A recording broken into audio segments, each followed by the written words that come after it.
Hey guys, it's Sim, and this is Wrestling Unlimited, as it's Monday, and that means tonight was Monday Night Raw. As far as tonight's Raw does go, I mean, we got some things built up for SummerSlam, and it wasn't a bad show or anything, but I did feel that this was just a run-of-the-mill, basic, get in, get out kind of Raw. Like, not bad, but not great at the same time. It was just one of those shows where it's like, if you missed it, you almost didn't miss much, but it was an easy show to watch and entertaining throughout. There was nothing on the show that I hated, so I can't call it a bad show because there was nothing bad on the show. It was just a show. That's the thing. It was just a Raw. And I felt like, you know, other than them saying that the Lyra Becky match is a street fight without using the word street fight because they're already using that for Cody and Cena, there's nothing else really on this show of note. I mean, yeah, we're going to get, the LWO are going to challenge for the tag titles. And did they even announce when that's going to take place? Let me see here. Let me scroll Twitter really fast. I know next week's Raw's in Detroit.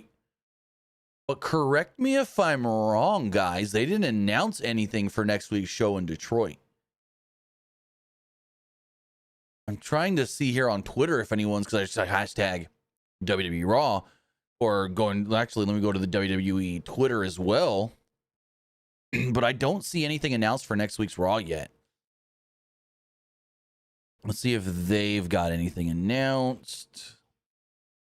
Oh, they got a video of Roman hit a yeet. Roman was yeeting after the show. That's funny. Yeah, no, I don't see anything specifically announced for next week's Raw. So, yeah. Trey says they never announced anything for next week's. That's not true. That's not true. Because coming out of last week's Monday Night Raw, no, it was 2 weeks ago we knew a bunch of stuff. I want to say it was 2 Raw. Hold on, let me go back in my notes and I can tell you. Let me go back in my notes and I can tell you when the last Raw was. They announced stuff for the next week's show because I know they did. Let me go to my Google Docs and let me search for Raw. Last week they didn't. I know that because we got everything announced on Sunday. But I want to say the week before that they did. Let me see here.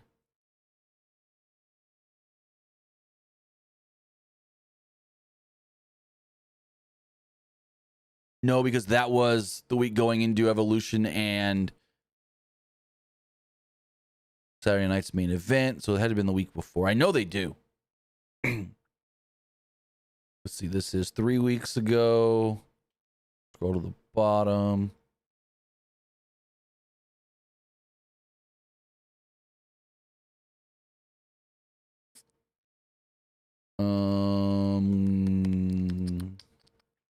Okay, so they don't do it as often as I thought. It was 4 weeks ago. 4 weeks ago is when they announced, where do I have here? 4 weeks ago they announced next week on Raw, Rusev versus Sheamus. Is that the only thing they announced? Oh, and then we knew that the Judgment Day were getting tag title shots. So 4 weeks ago, they had announced Sheamus versus Rusev, the first one, before they did the rematch tonight. And then they had also announced that the Judgment Day were getting tag title shots. So those things we knew. So it's like they don't do it often, but once a month. I guess I was just giving them the benefit of the doubt, but never mind. Never mind. But as far as tonight's show, like I said, wouldn't call it a bad show because there was nothing really bad on the show. I mean, I don't know what we're getting here with Iyo and with Stephanie Vaquer and the Hervis. That, I guess you could say, was the bad thing. Because it was like, where's that leading to? Nikki Bella going to show up and team with her at SummerSlam? I don't know. But with all of that, I want to say thank you for joining us here. Twitch.tv/PWU Unlimited, YouTube.com/Pro Wrestling Unlimited, and podcast services all around the globe like Stitcher, Spotify, Google Pod, Apple Pod, Anchor, iHeartRadio, and so much more. Remember, if you're watching live on Twitch, you can help us out a couple of different ways. You can help us out by hitting that donate button down below or by donating Twitch bits in the live chat. Also, remember, you can help us out by subscribing to the channel one of two different ways. You can either subscribe with a tiered subscription, or you can subscribe with Amazon Prime. Because remember, if you have Amazon Prime, then you have Prime Gaming. Prime Gaming gives you a lot of cool things like free games, free stuff for games, and you always get one free subscription to any Twitch channel you want to subscribe to throughout the month. And I greatly appreciate it if you did right here, Pro Wrestling Unlimited. Also, remember, help us out over on YouTube. Help us out over there by hitting that subscribe button. That way you know when we post new videos. That way you know when we go live. And that way you know when we post to the community tab. Also, remember to hit the join button to become a channel member. As a channel member, you get access to emotes and emojis you can use in the live chat in the comments section, a badge next to your name, and you also get access to our graphics packages and our graphics tutorials. Finally, if you want to get your question, comment, or concern read live on the air, you can do so by donating a super chat in the live chat.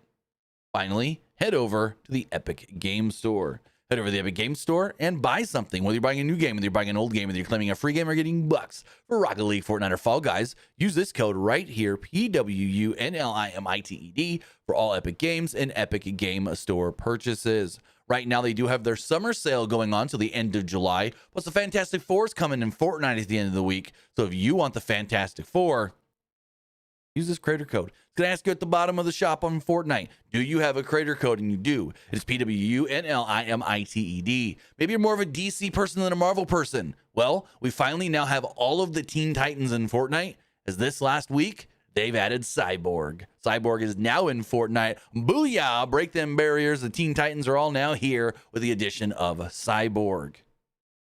Remember, that is PW Unlimited for all Epic Games and Epic Game Store purchases.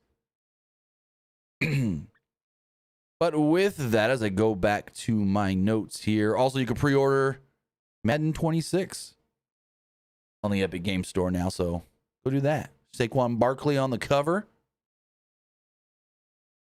You guys see the Super Bowl ring for the Eagles?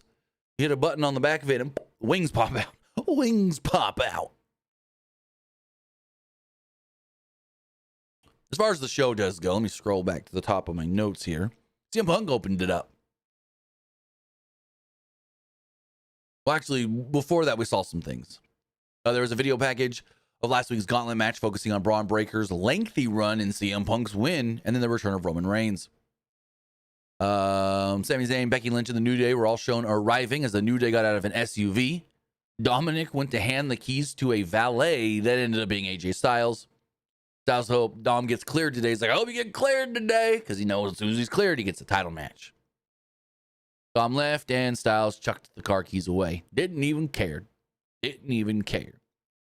This little different jobs throughout the show thing for AJ was a little entertaining. It was kind of funny. CM Punk then opens up the show, basically, and the crowd chanted his name. They stood up, and they were sold out in the Toyota Center in Houston, Texas. Over 13,000 strong in H-Town. They legit sold the place out. It wasn't like a WWE sellout where if there's a couple hundred left, they're still going to call it a sellout. No. This morning, you go on Ticketmaster, not a single actual normal ticket left. Did they have resales? Yes. Scalper resales, which you can now do on Ticketmaster. You've been able to do that for a while. But actual tickets sold by the company was sold out this morning. 0 left as of like 10 a.m. Central Time. CM Punk opens it up. Punk told Houston he has 2 goals. Or he had 2 goals when he returned. Main Event Mania, win a world title. And he's still working on the ladder. He got a little sidetracked, but he's back on track. Punk said that he looked forward to facing Gunther, whom he called one of the best wrestlers in all the world. He couldn't promise a win, but with the help of the fans, he could promise that he would give it everything he had. Gunther was the Intercontinental Champion for 666 days and was now on his second run with the world title. Punk had only 2 weeks to train for this beast. Interesting choice of words there. Punk remembered that he's been training for this his whole life. Punk wasn't just any challenger, though. He's the best in the world. That's when Gunther came out to interrupt. Crowd's chanting, "You tapped out to Gunther." And I'm like, yeah, WrestleMania like 4 months ago. Get over it. Gunther stalled for a while, and then he addressed CM Punk. Gunther said that he did not want to create any drama tonight. He said they were both there for the same reason. Not to make friends, but to make money and win championships. They each consider themselves the best in the world. They both had massive egos. But Gunther's ego was justified, unlike Punk's. Punk's ego was based on what the fans thought. Gunther's ego was based, well, on his accolades. The best was the one who has the belt. Gunther only focused on what happens in the ring and when the bell rings. When the bell rings at SummerSlam, he would make Punk regret ever even stepping in the ring with him. Gunther would drop him like a wet towel, and Punk would realize what was right. That Punk would never be a world champion again, would never be the best in the world again. The only thing Punk would have was the degenerate fans chanting his name. Gunther's music played as he left, and CM Punk just watched. So, yeah. Cool. I don't know. Not sure why Punk didn't respond to anything Gunther said, but Gunther just said, I'm going to drop you, I'm going to beat you, I'm going to crack you. And there we go. Byron Saxton interviewed Stephanie Vaquer, but they were interrupted by Naomi. They said they've never met before. Naomi introduced herself and said, hey, I'm going to fight you in Paris. And basically, Stephanie looked at her and goes, well, you got to make it through SummerSlam first. Naomi was a bit offended by the comment, with Stephanie thinking that she couldn't beat both Lyra, or not Lyra, that's the other match, the other women's title match. She couldn't beat both Iyo or Rhea. But Naomi was very confident and did her not great evil laugh. Ah, or however she does it. It's just as bad as Mercedes' evil laugh. Then we got a pretty lengthy match. I want to say this match was like 15 minutes with Sheamus and Rusev. But these two beat the shit out of each other. And it was a legit hoss battle, I guess you would call it. This is one of them Big E meaty men matches. That's exactly what it was. Cole yelled, it's fight night, baby! Trying to be Pat McAfee because Pat ain't around no more, at least for now. And he should just stop. Just like when Wade tried to do the Booker T thing for the Devil's Kiss and realized, yeah, that didn't work. I ain't doing it again. So, we got a little bit here before we went to a commercial break. A few minutes in, we come back, and Sheamus went to the top for a dive off the top to the outside. But he lost his balance and just returned to the ring. Rusev had to pretend like he was still hurt and went back to a knee as Sheamus simply returned to the top. Fans got behind Sheamus. They pumped him up, and he hit that flying clothesline to the outside. So he fumbled, he botched, he recovered, and yeah, Rusev had to just play it off.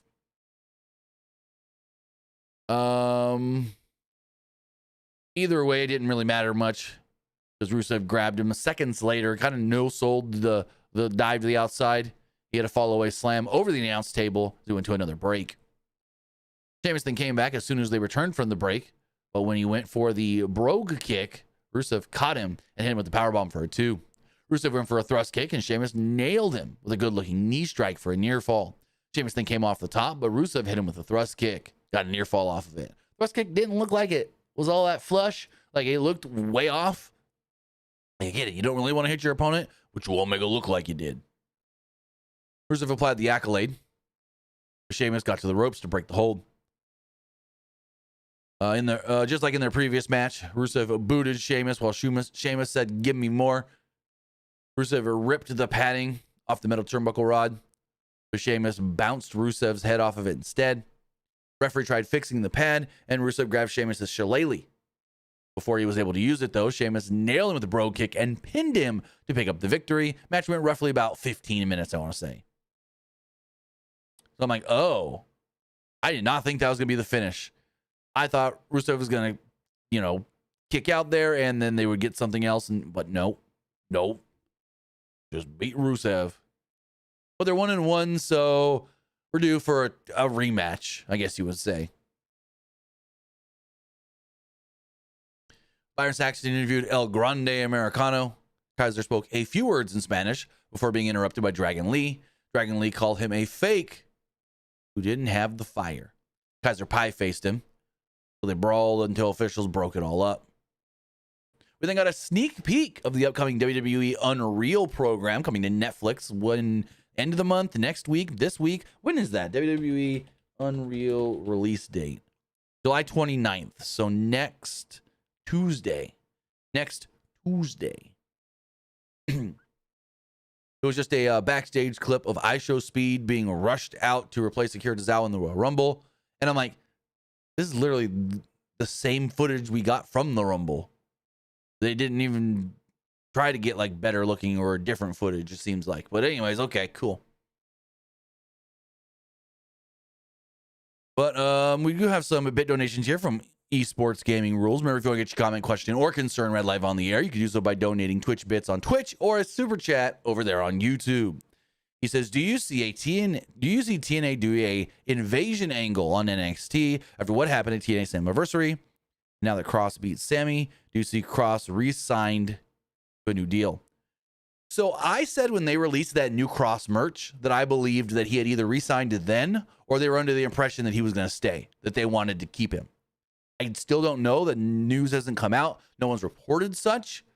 But, you know, with him, like you said, beating Sami tonight, which we'll get into, and the new merch, I do think there's a better chance than not that he is staying. I think he would want to stay from what he has said in interviews. And it's all up to if WWE and TKO want to retain him. And they can come to terms. Because he's going to be somebody that's going to want to come to terms and not just go, what do you want to offer me? Okay, I'll take it. As far as the TNA invasion angle, it's interesting that they put their top two titles, their top men's title and their top women's title, on NXT wrestlers. Santino said he'll be in Houston tomorrow for NXT, so we'll see what happens. Do they do an invasion angle? If they do, not yet. If they do, I don't see it till closer to Bound for Glory in October, and then they pay off that invasion at Bound for Glory. Because I can see Trick. Honestly, here's the thing. I still think Mike Santana is the one to take that title. Let's get off on a little side thing for a second.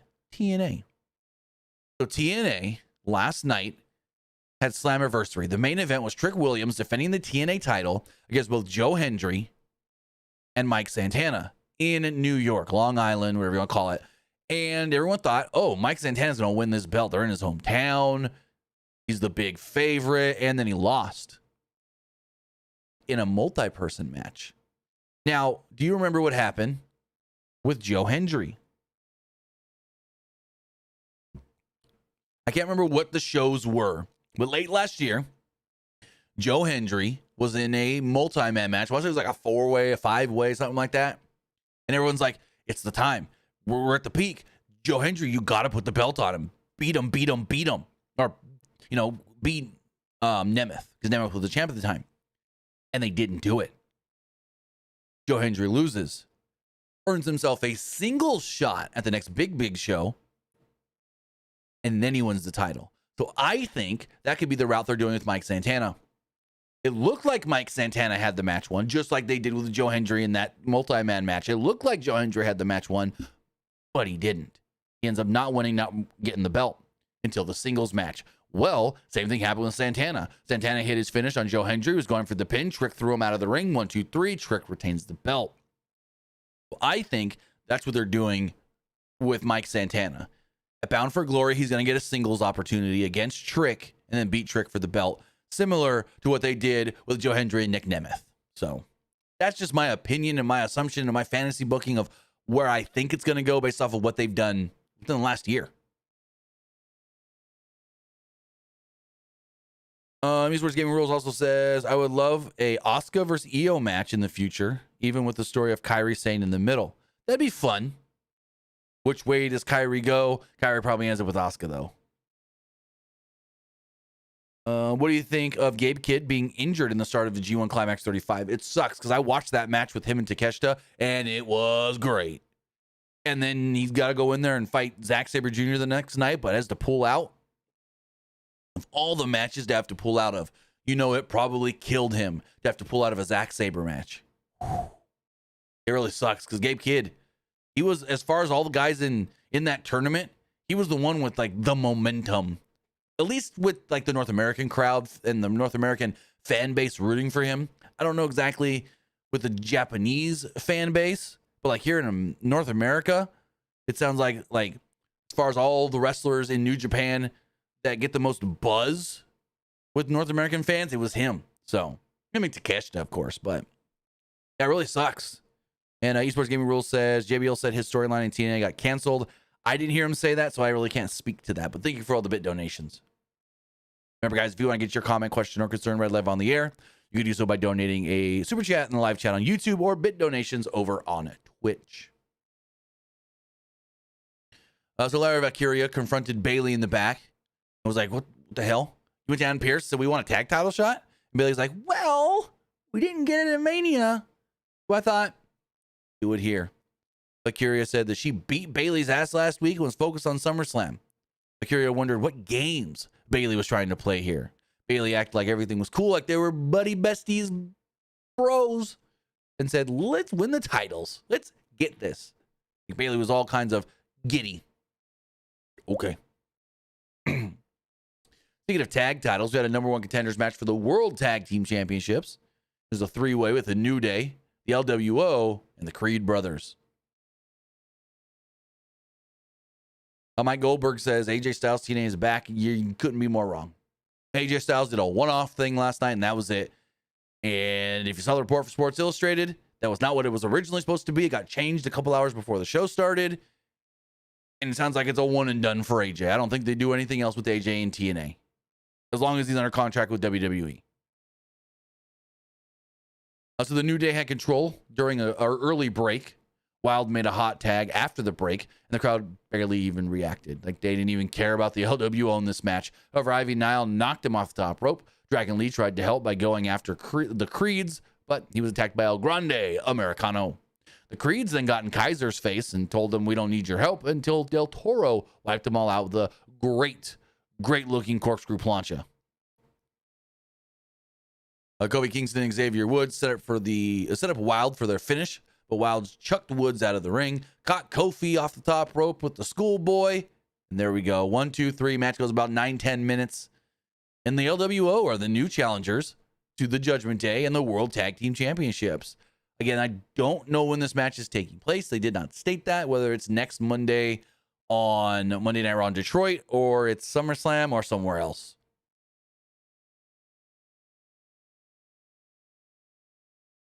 After a replay aired of the Kabuki Warriors losing last week, Iyo Sky told them that they would be tag team champions soon and not to worry. Kyrie said Sky would soon be world champion again as well, and Asuka wished her luck at SummerSlam. Lyra Valkyria then randomly confronts Iyo Sky here. Sky recalled she had Valkyria beat the last time they wrestled, until, well, there was interruptions. Sky then challenged her to a match tonight, and then Vaquer said, sure, I accept. And the crowd popped big, thinking, whoa, well, yeah, we're getting Stephanie and Iyo. Holy shit. As Vic Joseph interviewed TNA champion Trick Williams, of all people. I'm like, oh, that's cool. He's in town because they're doing the thing where NXT's in Houston tomorrow, so the same town. So, yeah, all the NXT people, not all of them, but a good number were at Raw tonight, I heard. He was here to plug, the Undertaker's going to be on NXT tomorrow here in Houston. Williams said they didn't have a plan for the Undertaker, but they can talk if Taker wanted. So, yeah.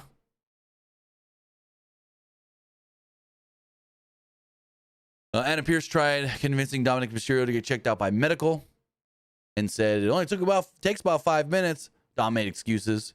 Pierce told him to get it done. And Dom bumped into AJ Styles, who was acting like a custodian, and then Dom ran away.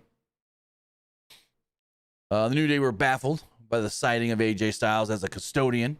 They complained about recent events on Raw, and they said that they need something to restore things to normal. And I'm like, restore things to normal? And they're like, it was weird. It was a little weird deal here. But yeah. They said something about like things are broken. And I'm like, oh, well, the Hardys aren't the broken Hardys right now in TNA. So what are we talking about broken? Grayson Waller then popped in to inform everybody that Austin Theory is injured.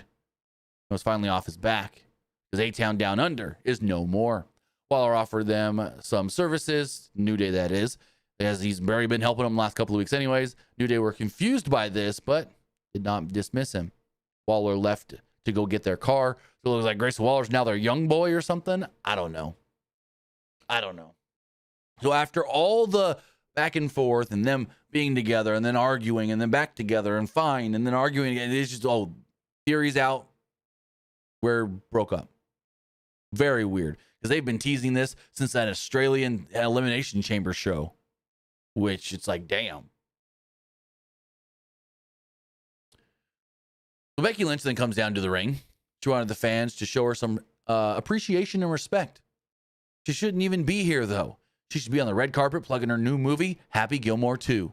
Which actually, they did do the premiere tonight. MJF was there and the whole thing. Also, have you seen the Chris Van Vliet deal? Where he interviewed Adam Sandler, and I always forget the girl who's the main female in that movie, the one from Modern Family. What is her name again? It always Julie Bowen. So Chris Van Vliet interviewed the two of them during some media junket stuff. Asked them about MJF, and they couldn't talk more glowingly about MJF. And Bowen was like, yeah, he had to leave in the middle of filming to go do a wrestling match, and we were just hoping he didn't come back hurt. And Adam Sandler's like, yeah, he was all bruised up and stuff, but nothing that his clothes didn't cover. But yeah, we love Max. We love him. He's my fake son, but he's always gonna be my son, or something like that. Yeah, Adam Sandler.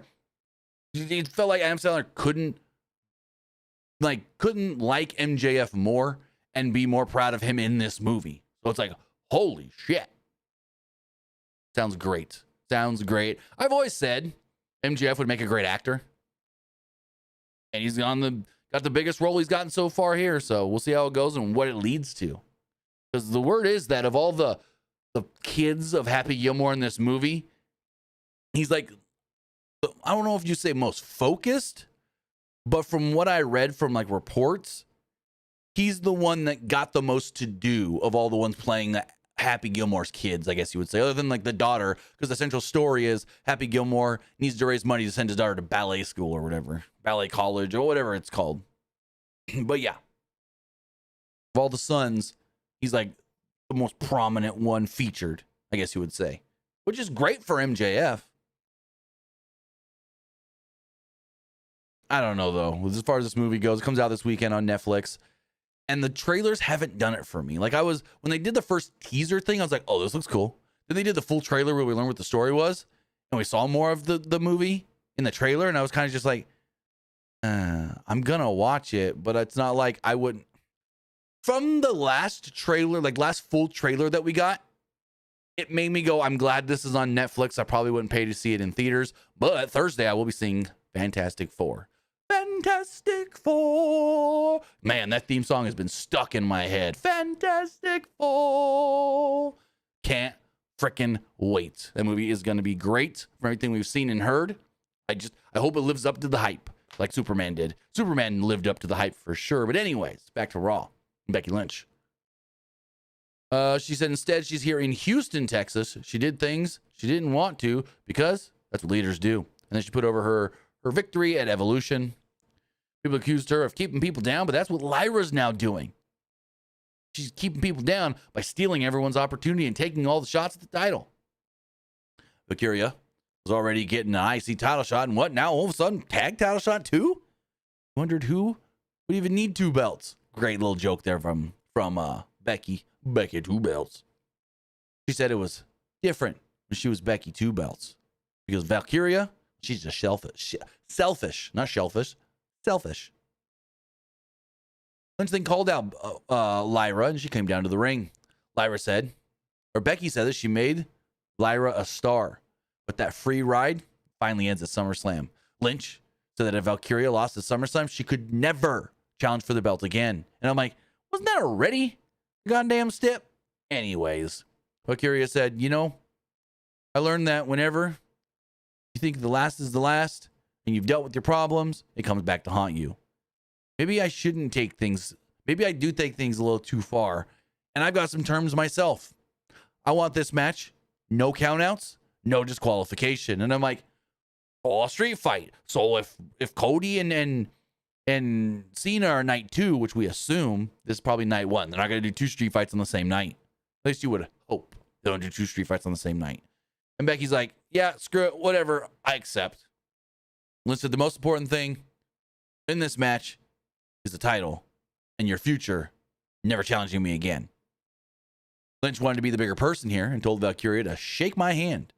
Valkyria then went to shake her hand, and Lynch cheap shotted her and laid her out with a manhandle slam right before her tag title match. Palpatine says she's still Becky Hogan.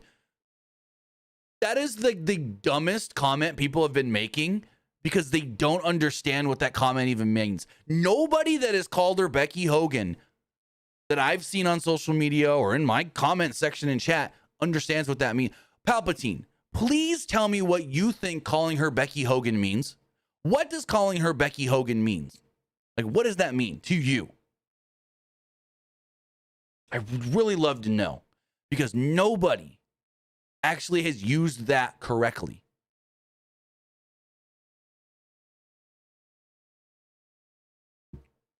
Anywho, woman tag title on the line.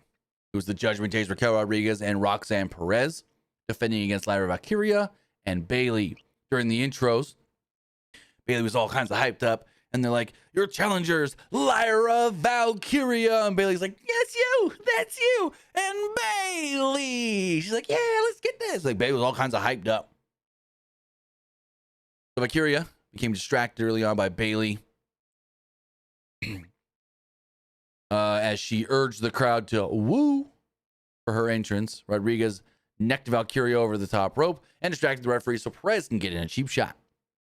Bayley then made a hot tag after a commercial break, and the crowd actually booed Bayley's offense, which was weird, even though they were cheering for her earlier before the break, which again was weird.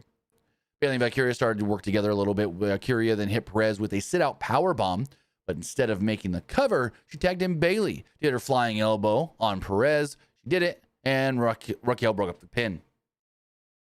Valkyria then confronted Dom outside the ring, and Dom was kind of like, you like my belt? I got an IC title. Where's yours? You ain't got one.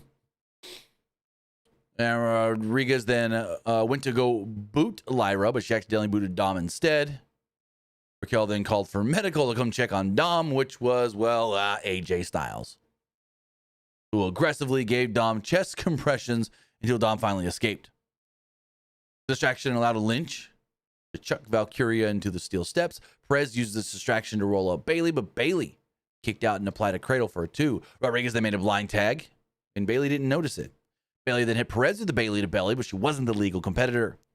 Rodriguez then planted Bayley with a Tejana bomb and pinned her to retain the titles. 1, 2, 3. It is still official that the Judgment Day will defend against Charlotte and Alexa come SummerSlam.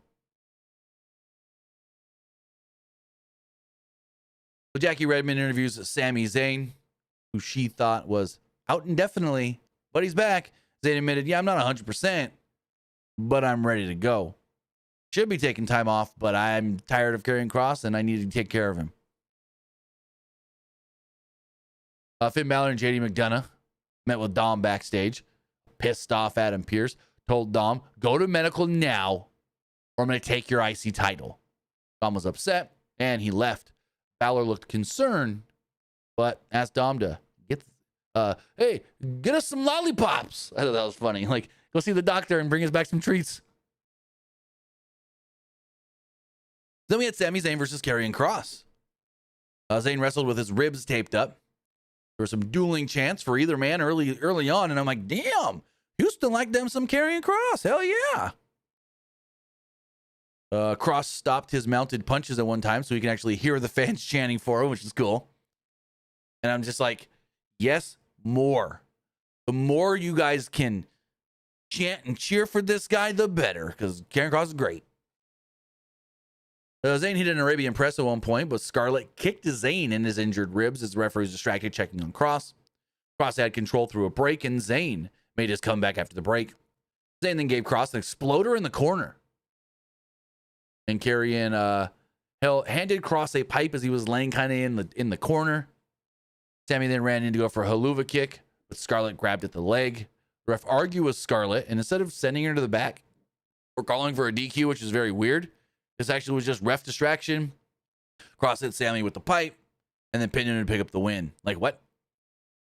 Also, I guess Kross at one point got a bloody nose. Busted nose. He was bleeding from the nose. And then he kissed Scarlett later, and he had his blood all over her face. So, damn. Damn. No response from Palpatine? Well, what does Becky Hogan mean to you? What does the comment Becky Hogan mean to you, Palpatine? I see you must not have a response. Match went roughly 10 minutes. So Pierce and Styles met with medical, who said that he needed more time to finish his paperwork. Pierce and Styles were eager to get results. Dom suddenly decked AJ from behind and confidently said, you know what? I accept. I'll defend my title against you at SummerSlam. So it is official. At SummerSlam, with the Intercontinental Championship on the line, Dominic Mysterio will be defending against AJ Styles. Michael Cole then did announce, hey, sellout tonight, over 13,000 in the building.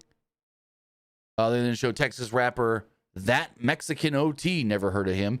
Then Mattress Mac was there. Hell yeah, Mattress Mac. And then who they didn't call out, Rami Rodriguez from Austin and Alley fame back in the day on the Disney Channel. She was behind and one seat over from Mattress Mac, if you didn't see it. She's at a lot of WWE shows. Whenever they're in her area, she's there. She loves wrestling. Her and her brother. Surprised I didn't see her brother with her sitting next to her. But her brother, who was from Modern Family, if you don't know, is usually with her at wrestling shows when they see her in the crowds and stuff as well. I haven't seen either of them really do anything. Like, I haven't seen really her do much of anything since Austin and Alley. And I haven't seen her brother really do anything since, what's it called? Modern Family ended. Rico is his name. Rico Rodriguez. That's right. That's right. Like, I know I'm getting off on a tangent here. But like, what have either of them done recently in their careers? Because both are really funny, good actors. Yeah, he hasn't really done anything since Modern Family. He did a podcast series in 2023, because Modern Family ended in 2020. He did a podcast series in 2023. He did one episode of Bunked on the Disney Channel in 2024, and then a voice for a movie called Snakes that came out this year. Or as her recently, she does a voice on a Jurassic World animated show. Okay. She did 9 episodes of Bunked, 5 episodes of the Rugrats reboot on Paramount. Interesting. Okay. So she seems a little more active than her brother. But her brother probably made a lot more money and probably still makes a lot more money with all them Modern Family residuals. We're moving forward. We had Iyo Sky versus Stephanie Vaquer. They had an excellent back and forth exchange early on, but Vaquer got the better of it. At one point, the crowd cheered because they thought that she was going for the devil's kiss, and then she didn't.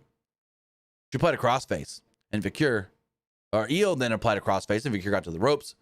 Vaquer then rolled to the outside, and Sky hit an SIE moonsault, followed by a missile drop kick and a double foot stomp.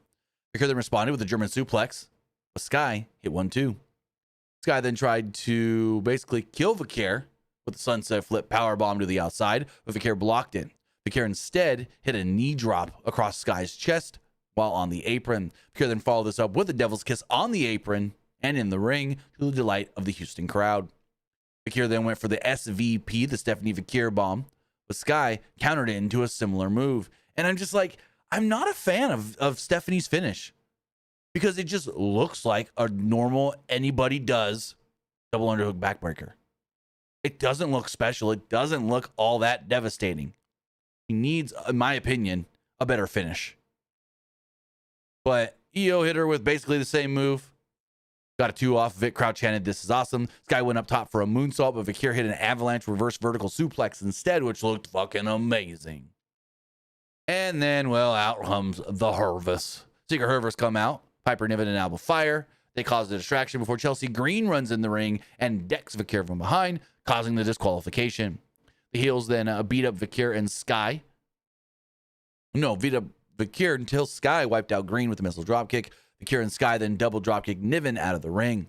Sky and Vaquer stood tall in the ring until Naomi would come in and deck Sky from behind.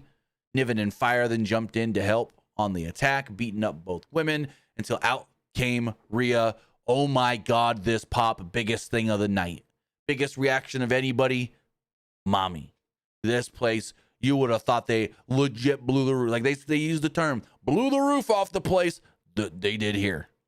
You would have thought that roof went, woof, they pushed the roof off, and then it came back down.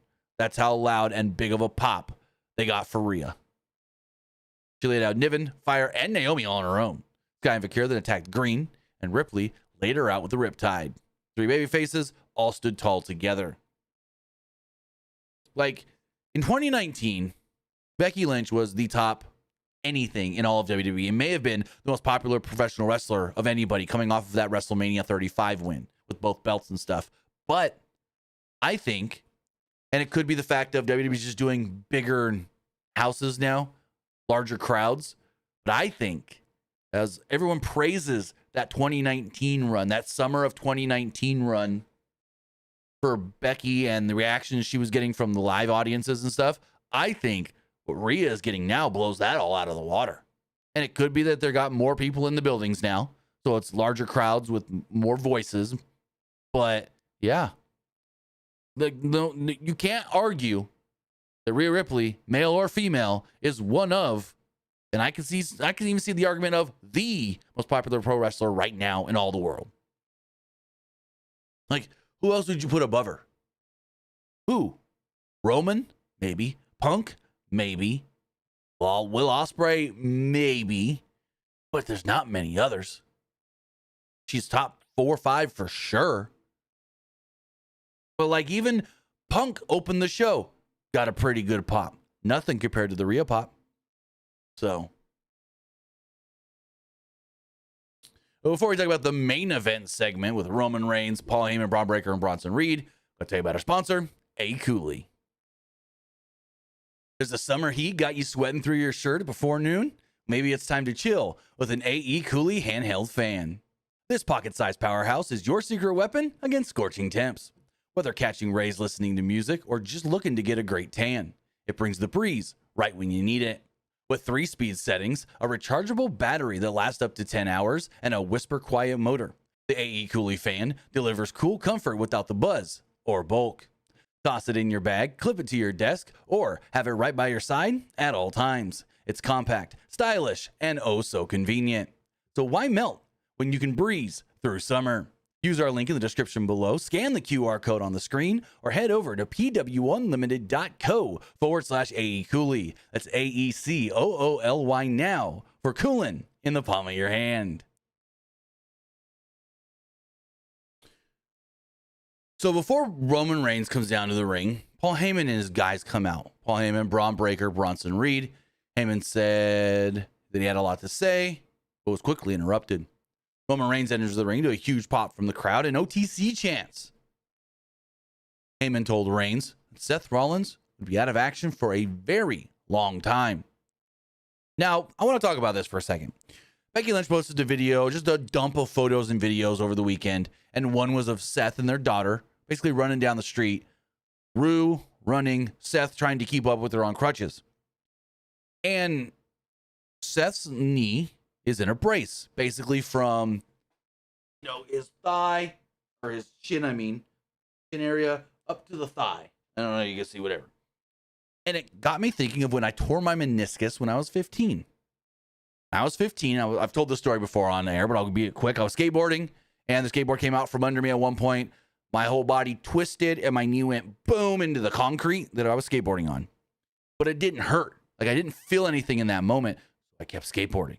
And I'm not a great skateboarder, so I wiped out a couple more times. A few days later, we're cleaning up our garage, and what we would do is when we were done riding bikes, we'd take our bikes and we'd hang them up in the garage. Well, I went to lift my bike, and my knee fully gave out on me, and I couldn't put any weight on it. Nothing. My mom ran me to the doctor, and they told me, yeah, you tore your meniscus. But it was a tear that didn't need surgery. It was a tear that would be healed up with just a cast. So I had a cast from my goddamn toes all the way to my upper thigh. And within 7 to 8 weeks, I was out of the cast and I was back playing basketball. I was cleared. I was about, when they took the cast off, they told me I was about 90%. And within like 2 more weeks, I was at 100%. So the thing here with Seth, and we don't know if it's a fake injury or if it's a real injury. I'm under the assumption of he got hurt before Saturday night's main event. And Saturday night's main event, they did a fake injury angle there to write him off television. But what I can see here, and I could be completely wrong, but I'm going off of personal experience. If this is just some sort of a minor tear, whether that's the meniscus, the ACL, or the MCL, and all Seth has to do is try and keep as much weight off of it as possible and just keep that leg straight, SummerSlam is not out of the realm of possibility of being cleared. Because if someone like a Seth says, hey, 80, 75, 80%, I'm good to go, there you go. If they say, hey, SummerSlam is here and you're 80% healed, we'll clear you. You say, yeah. That would have been 4 weeks. So say he was injured the week of Saturday night's main event. 4 weeks later is SummerSlam. There is a legit way that he is cleared by SummerSlam if it's a real injury. Because like I said, personal experience. Mine was so bad I had to have it in a cast. Couldn't bend the leg. I said, don't bend this leg at all. We're going to put you in a cast. You should not need surgery. With Seth's, if it's so minor that he could be in a brace and slightly be able to still bend it and not do more damage, that's 4 weeks and he's good to go. I could see a scenario. Again, this is just me going off my personal experience of tearing my meniscus. I can see a scenario where Seth is legit hurt, but it's very minor. And keeping it in the brace for a month is good to go. Just my thoughts, just my opinions based off of, again, my experience when I was 15 years old when I tore my meniscus. Now, that was sucky for a couple of different reasons because I tried to go to school on crutches like that. And oh, Lord, that didn't work. Because I don't know how many of you are familiar with Yosemite National Forest.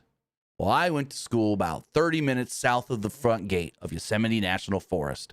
So I went to school on a bunch of mountains and hills. Like there was no flat area at all at our school. And so trying to go from class to class on crutches, up the hill, back down the hill, and gravel everywhere, and dirt, and not a lot of concrete walk paths. Yeah, that didn't work. 2 days later, they're like, you're not making it to your classes on time. We're going to have a lady come and bring you your work at your house. So, yeah. But anyways, I can legit see Seth being really injured, but cleared by SummerSlam within a month. Because if it's a minor tear, it's not out of the realm of possibility that he's 80% by SummerSlam and they say 80% is good enough. Go. Like I said, I was cleared at 90%. Continue playing basketball because I played basketball in high school. And so they told me at 90%, hey, cast is off. Took another scan. You're at 90% healed. Be a little easy on it, but you're cleared to go back and do what you're doing. So, yeah. Anyways, he also said that with Seth being gone, that opens up some leadership opportunities here with his new crew. That meant that they could fix things too.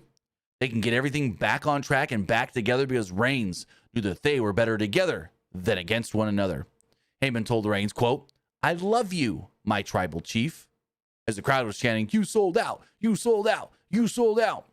Reigns then told H-Town, well, first he said, hold on, I haven't done this yet. So let me get this out. H-Town, acknowledge me. And they did. Breaker was visibly sitting there going, all right, we gotta sit here through all this right now, like bored with it. Heyman then raised his finger in the air and acknowledged his tribal chief. Reigns then said Heyman wasn't a wise man anymore. He was a dumbass. Breaker was pissed at that comment and they held him back. Reigns said, hey, whoa, settle down now, Junior.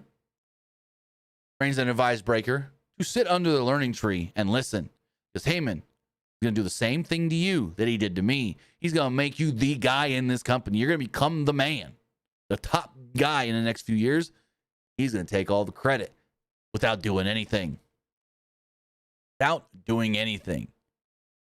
He then stated, and I quote, The dumbass here thought the Bloodline was just a faction, just a wrestling group. Yeah, you can create those, but you can't create the Bloodline. That's God's work. Basically saying, yeah, we weren't just some random ass faction that got put together by the powers that be. We were family. He then said, Heyman, I was the champion for how long? And that was never thanks to you. You never once did anything to help me retain that title. That was the Usos. That was Solo. Heck, that was even Sami. Reigns says he has heard a lot of people trying to take credit for creating the tribal chief. Heyman can't do that. Reigns was the greatest champion to step foot in this ring, and he admitted that Heyman did have a little part in that, but not that big of a part. Reigns finally lost the title after 4 years, and he didn't tuck his tail and go home. He went home to raise the future bloodline. The bloodline is family. Reigns said that Heyman was always a friend and a business partner to the bloodline, but Reigns was the one who accepted him in. Heyman threw it all away for his, quote, best friend, whom he hadn't talked to in over 10 years. Reigns didn't even want to hear anyone say that he ruined the bloodline because Heyman ruined the bloodline. Breaker then stepped up in front of Heyman. He told Reigns nobody wanted him here anymore. He's done. Excuse me. He's yesterday's news. His prime was like 5 years ago, and now he's just taking up Braun Breaker's space. Heyman wouldn't stab him in the back. He knows that. He's got value. Well, Reigns, you're nothing more than worthless. I'm the top dog now. You need to leave.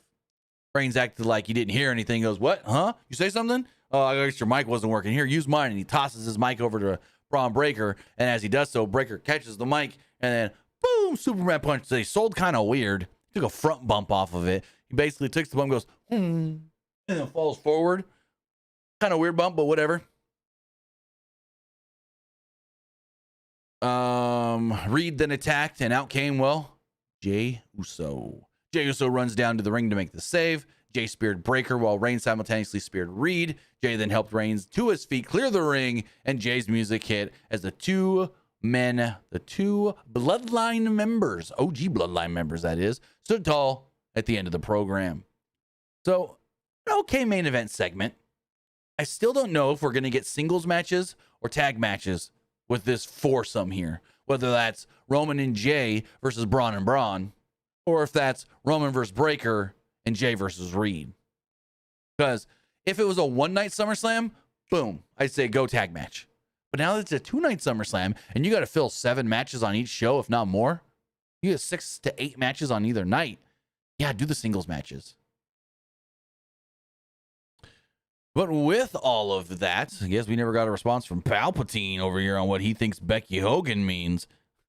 What we did get was people voting in the polls, because you know what I thought of the show. Now it's time to hear what you guys thought of tonight's Monday Night Raw as we go refresh these polls really quick as far as the Threads poll does go. And I just closed Twitter.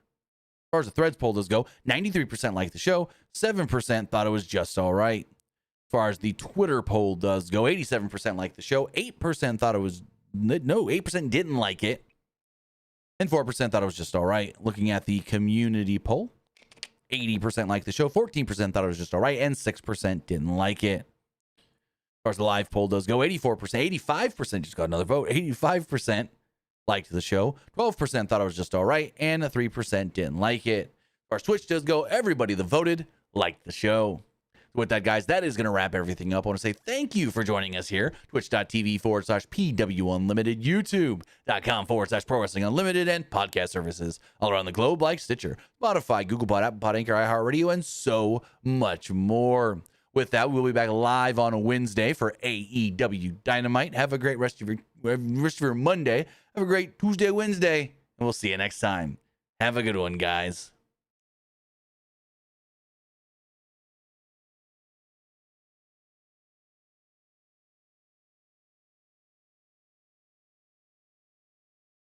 All right, if you're still watching live on Twitch, we're going to hit up a raid really fast.